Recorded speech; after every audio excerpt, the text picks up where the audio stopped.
existing roadways. Let me do a follow-up with you. Yes. There have been proposals to have additional penny taxes, either levied statewide or perhaps have regional groups impose this. What are your views on that? I'm in favor of any tax that is a voluntary tax. I believe it should be put to the people of Georgia to vote on in a referendum. And again, I believe it should be a statewide transportation plan, and there should be an overall plan for the state of Georgia. Thank you. Jeff? Yes, in regards to the transportation tax, I'm not supportive of it now, and I'll tell you why. The 1 cent sales tax has been proposed for the last 2 or 3 years in the General Assembly, and now it's being proposed as a local vote, a local district tax. And the reason is I currently lack confidence in the Department of Transportation's ability to effectively and efficiently go forward with new dollars, billions of new dollars. I am not impressed with their performance. I'm not impressed with their presentation. I'm not impressed with the fact that they recently came out and talked about one process improvement, and then once they got through talking about that simple process improvement, they turned around and asked whether we would support billions of dollars in new taxes. I think before you allow an organization like that to have new dollars, we need to put them on the table and have some other experts analyze them and see where our problems are and see if they're willing to correct those problems.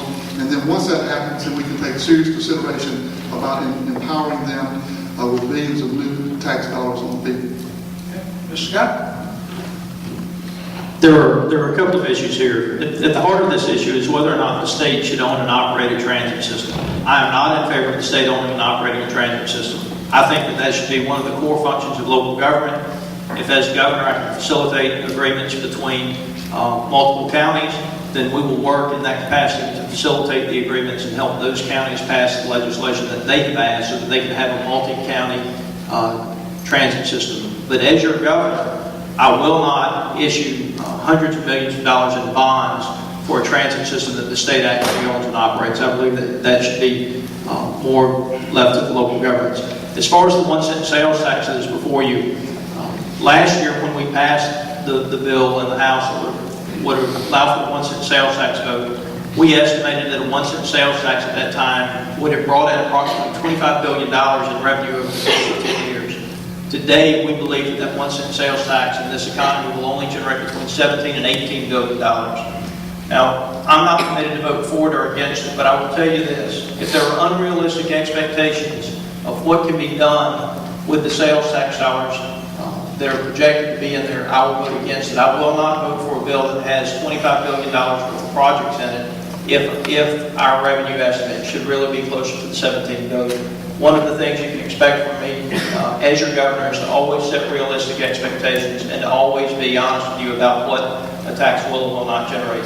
The other thing that I think we have to be very careful of is assuming that as we go further up on the sales tax that it continues to generate more funds. You see, Congress, and I do blame this completely on them, forgive me for this, but they exempted the largest retail market in the world from sales tax. When they exempted the internet from sales tax, they put your local retailers at a very competitive disadvantage to anybody who is an internet retailer. The further we go up on the sales tax, the more we're going to drive commerce to that non-tax segment of the economy. And my fear is that just one more cent might put that car dealer under. It might put that local family who's owned the Ace Hardware store in your community for 100 years under. And I think we've got to be very careful about making sure that we don't put our local retailers at a further competitive disadvantage to internet retailers that don't have to pay that tax, or collect that tax, I should say. Which is the first time I've heard you say that you're for an internet tax, so that's good. That's good to know. The congestion in Atlanta, and I grew up on the south side of Atlanta. Commissioner lives on the north side of Atlanta. The congestion in Atlanta is impacting whether companies are coming to our city or not. It is miserable driving through that city. And that's part of the problem with MARTA, is that MARTA takes you to places that you don't really want to go.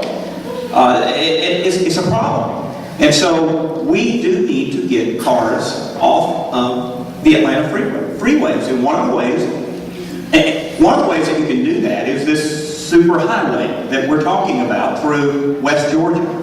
Think about it. Land in rural West Georgia is a whole lot cheaper the land in Metro Atlanta.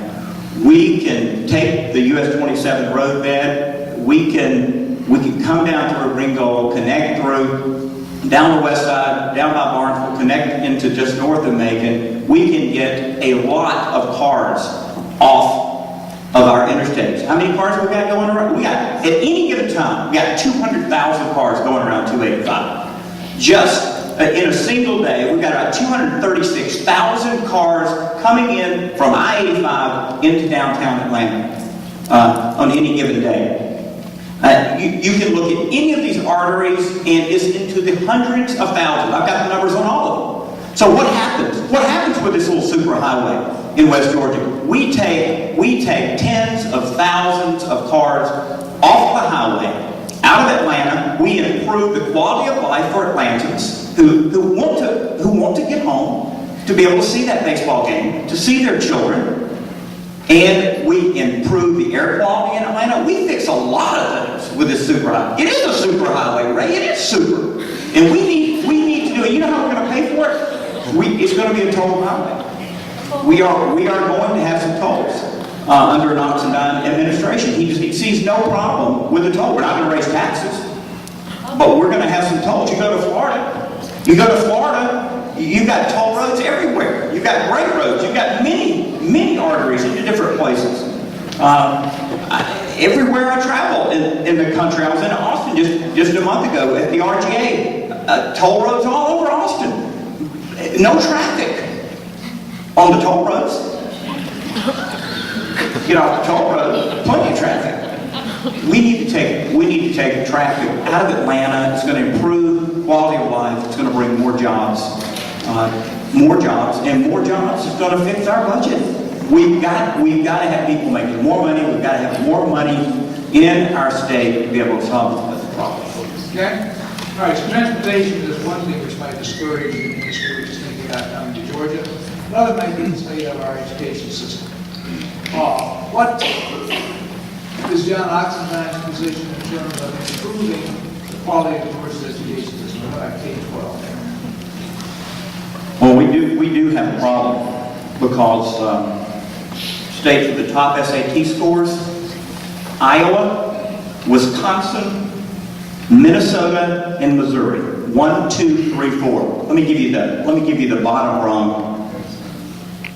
Worst, Washington, D.C. New York is 50th. Georgia's 47th, along with South Carolina, hovering there, Hawaii, and Maine.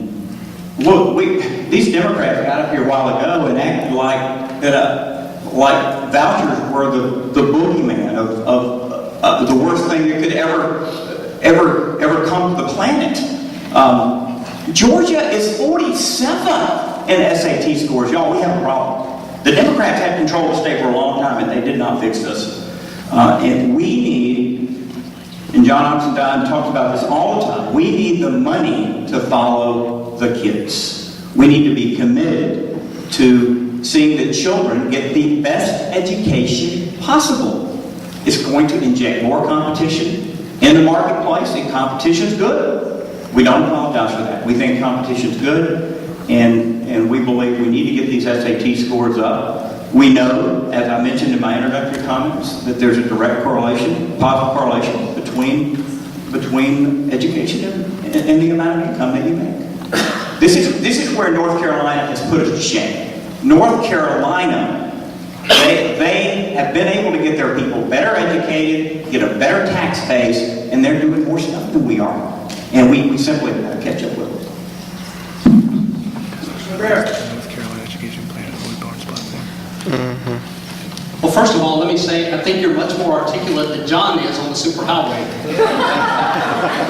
And I think that you would have a hard time convincing the people of West Georgia that it's a superhighway, especially if it's their property you're going to be taking to do it. On the area of education, I think there are 3 things we could do overnight that would immediately improve the quality of education in Georgia for K through 12 without raising one single penny of taxes. Number 1 is local control. Neither the state of Georgia nor Washington, D.C. ought to be controlling your local school system. That ought to be done at the local level. The parents, the teachers, and the principals that are involved with the children in each local school system ought to be the ones making decisions.